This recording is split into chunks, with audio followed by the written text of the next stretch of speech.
All right, so here's our issue. When I say here's my issue. From reading everything that the probation officer has said, your client is continuing to use. And because he's continuing to use, that is causing all sorts of problems. And I know the new number one was dismissed because the complainant waived prosecution. And I'm assuming that's the same person he'd want to stay with. No, I'm actually wanting to go into Oxford and stay away from that. Because I mean, if that situation has got me here in that, well, it's turmoil and I don't want to go back in. I don't know if it's that situation or your actions. Sometimes we don't want to take responsibility for our own actions.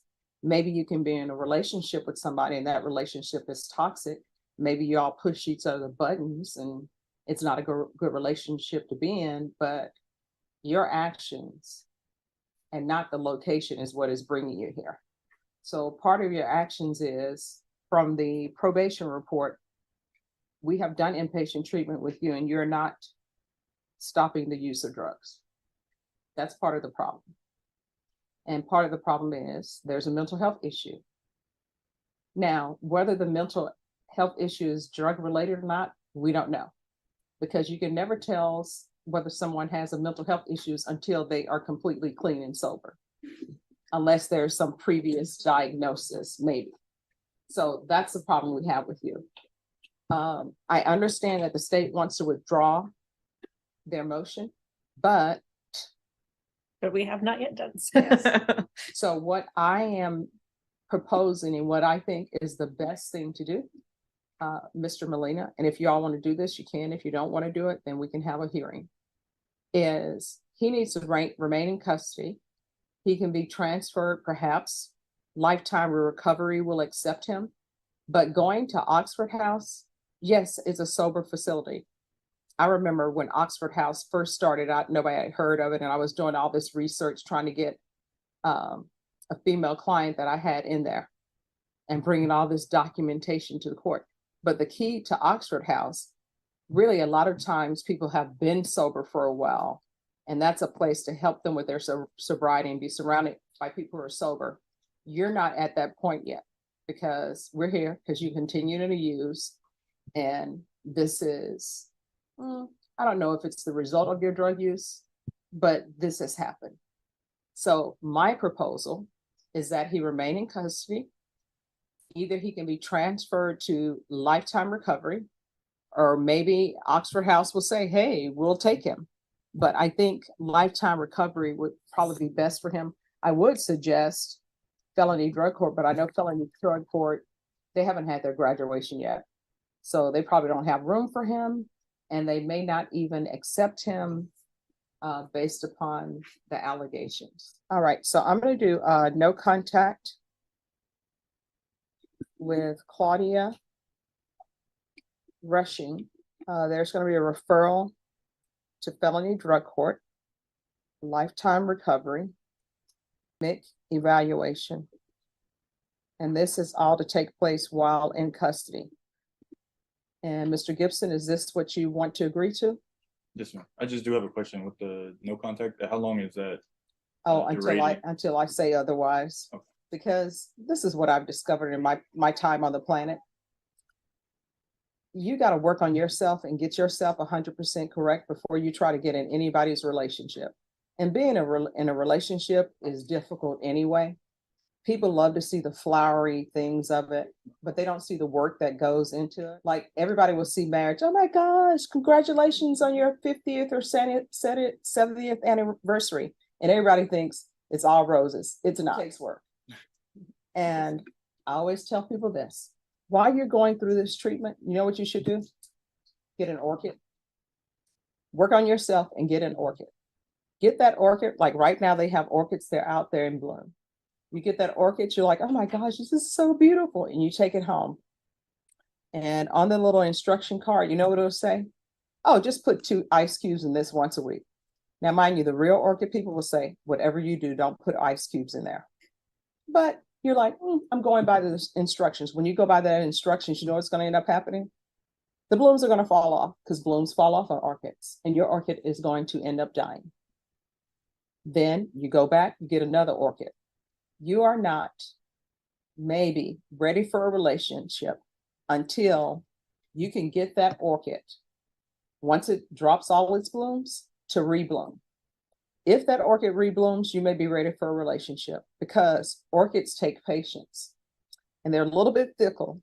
Sometimes it's like, put them next to a window. Don't let them get too much sunlight. Shield them from the sunlight. Oh, it's too cold. They don't like to be moved around a lot. And you have to really take time and care and put effort into it. And that's what you have to do in a relationship. So once you get an orchid and the blooms fall off and that orchid survives, then come to me about lifting the no contact order. And if you can do that, you're ready to go. I have 10 orchids now in my office in bloom. And people are like, Judge, you're doing such a great job. I'm like, thank you. It's not me, the clerk is doing it. But hey, I take credit for it. All right. So Vashon, on this case with Mr. Gibson, state is going to withdraw the motion, going to alter and amend conditions to include no contact with Claudia rushing. There's a referral to felony drug court. That's the first thing. Lifetime recovery, second option. Well, second in line. MIC evaluation, and all of this is to be placed in custody while in custody. Yeah, I'm sorry. Rushing, RUSHING. All right.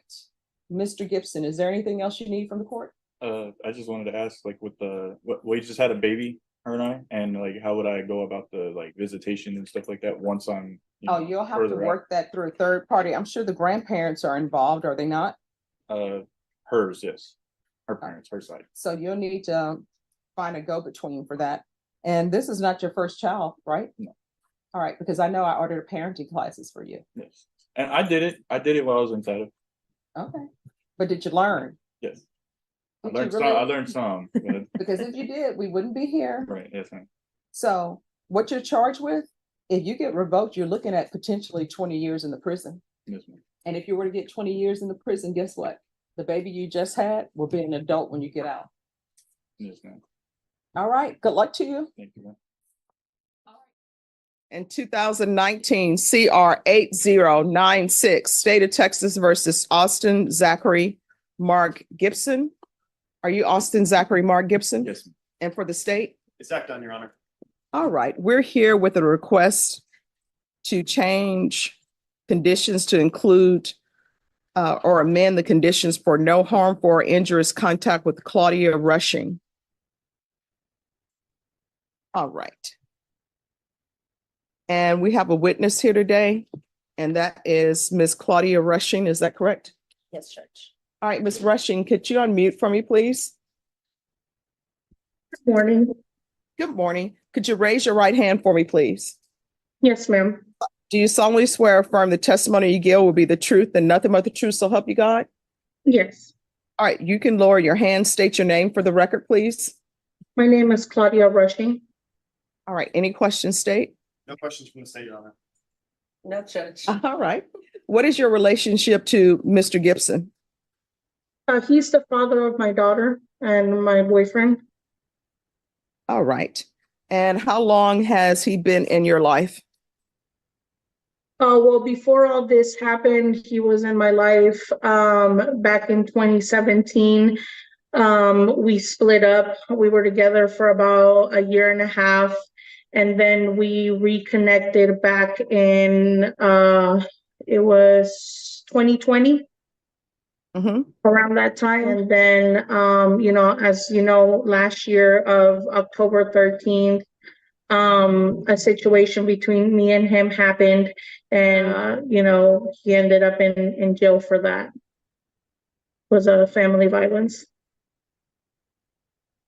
All right. And that was October 13th? Yes, ma'am. All right. So what was the situation? So I know he was under the influence of drugs. He came to the house, and I could tell that he wasn't himself. He was claiming some money that was his. And, I told him, hey, that's not for you, that's for, the bills. And he just became more aggravated and a little bit of violence, and he just grabbed a knife and he pointed it at me, but he didn't hurt me in any kind of way. As soon as I told him that I was gonna call the police, he just kind of left the knife on the table and left. All right. And how many children do you have? I have 3, but 1 with him. And what are your children's ages? The oldest one is 11 and 9, and they were sleeping while this was happening because this was very early in the morning. The only one that was awake was my daughter. Well, Right. our daughter. So you have 3, 11, 9. What's the age of the other child? She's right now she's 17 months. And is that his daughter? Yes. So are you employed? Yes. And I'm assuming you're just asking for contact. He is not to be living with you, correct? No, I want him to live back with me. All right. So the court is not going to start with him living back with you. He needs to be in a sober living home. So we're not here for him to live with you. We're here for him to start having contact with you and having contact with his child. Do you understand? Yes. So there's not to be any living together as yet. I'll let you know when I will allow that. All right. From all of this, was Child Protective Services involved? No, ma'am. All right. Is there anything else? I would like to give you paperwork from my completion of lifetime, Okay. and it's for you to keep on record. Oh, thank you so much. Judge, I just want to point out that Mr. Gibson completed successfully status. He Congratulations. the lifetime recovery. And are you currently at the Oxford House? Yes, ma'am.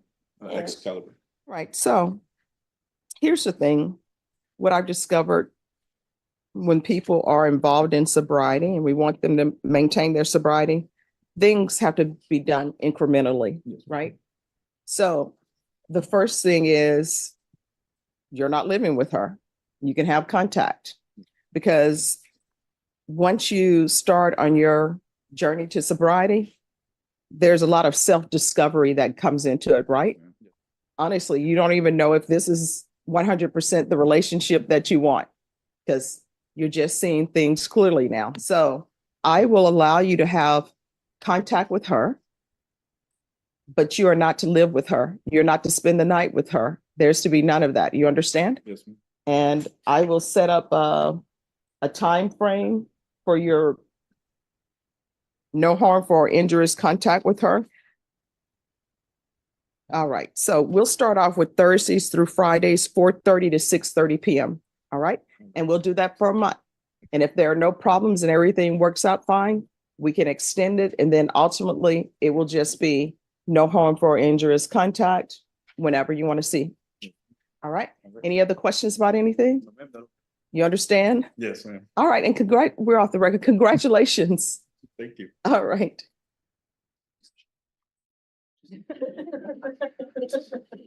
And are you Mr. Gibson? Yes. All right, we're here. There was a request by probation through Mr. Gibson for him to have his conditions amended to no harmful or injurious contact with Claudia Rushing in lieu of the no contact order. I've reviewed the file. She's not the complainant in this case, but the court entered the no contact order due to the nature of the offense.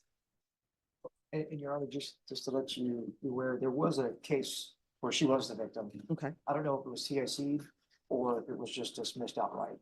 It Okay. was an aggravated assault. Let me see.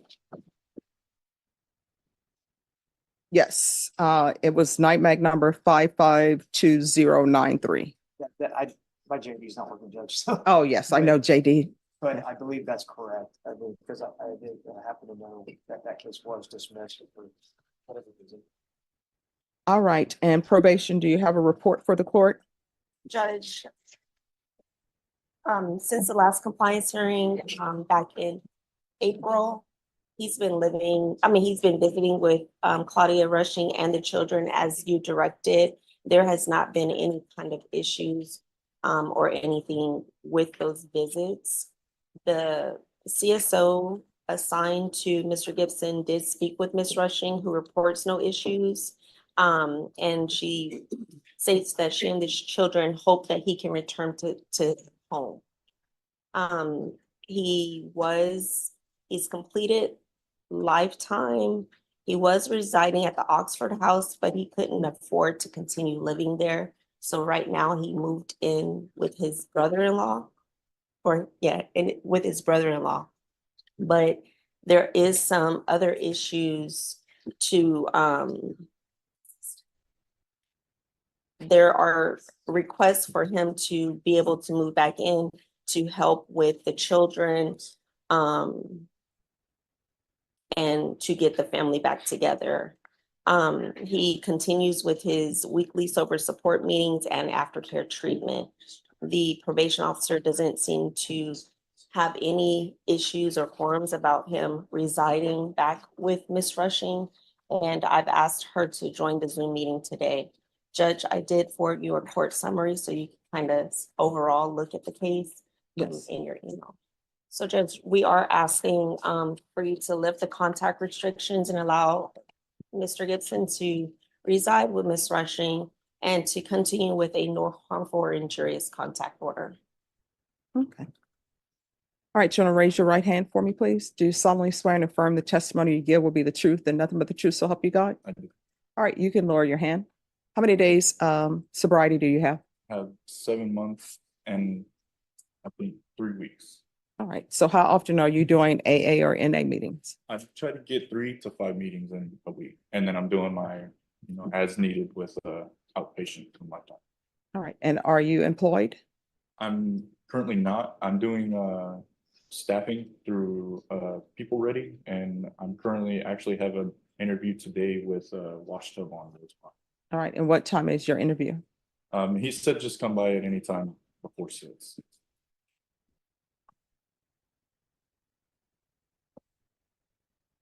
All right, and how old are your children? My daughter is a year. The oldest boy is 11, and the other one is 9.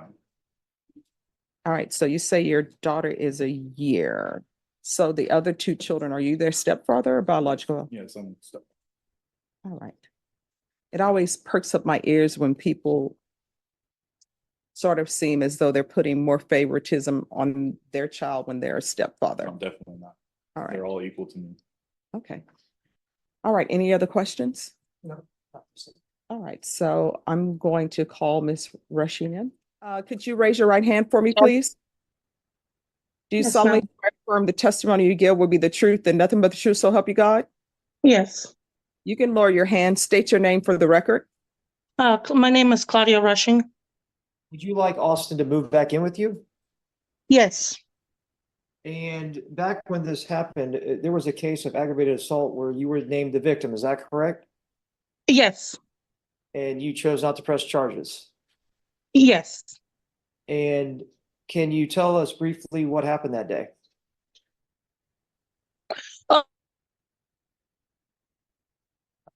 So Austin came to the house and he was under the influence of drugs. I'm assuming he looked kind of out of it. He got upset because he wanted his money. He had $200 in the bank and he wanted that money. And I told him, that money was for bills, that we were not going to touch that money. And he got, I guess, he got agitated maybe because of the fact that I didn't want to give him the money. And so he grabbed a knife from the kitchen and, was telling me to give him his money back. And then I just told him, hey, I'm going to call the police. Like, if you don't leave, I'm going to call them. And then he just put the knife on the table and then he left. Okay, well, that was my next question. Since that date and since he's gotten help, has he ever done drugs that you're aware of? No. Okay, thank you. No further questions, John. All right.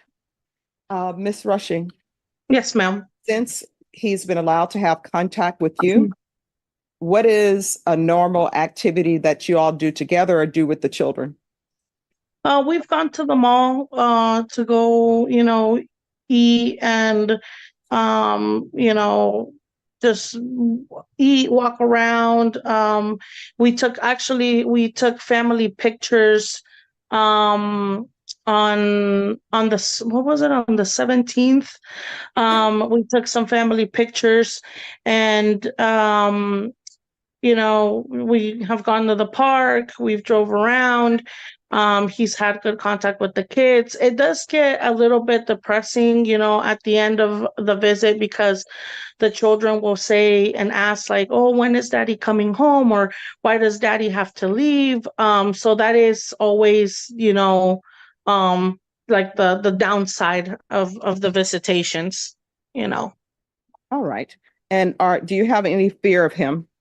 No, Do you have any fear of him being around your children? no. All right. So here's the thing in this court to be successful at probation. And I think people are aware, and I know the state does this as well, and so does probation. We want people to be successful on probation. Otherwise, the state would not have requested that they be on probation, and I would not have agreed for them to be on probation. So with sobriety, you cannot slack with it. You have to be vigilant about it, because if there's a slip up, then it's going to lead to other things. He's on probation. He's not allowed to drink alcohol at all. So if there's an event, and I know we have the 4th coming up and other holidays, Juneteenth coming up, he is not to backslide. You're not to backslide, drink alcohol, because then that just downward spiral. Do you understand? Some more, yes. Yeah. State, do you have any objections to lifting the order of him not being allowed to live there? No. All right, so I'm going to alter amend conditions. We're going to do the UA hotline for 60 days. You're telling the court that you do NA or AA meetings 5 times per week? 3 to 5, as Okay. many as I can get to this. So I'm going to require NA or AA meetings 3 times per week at a minimum, because that appears that's what's we're working for you. And I'll lift the no contact order. And defendant, you're allowed to live with Miss Rushing if she wants you there. Is there anything else you need from the court? No, ma'am, that's it. All right, so we're off the record. So if you need something, you need to let us know. Yes, ma'am. And you're the first person I've had before me who has 4 first names. I know, everybody tells me that. All right, have a great day, okay?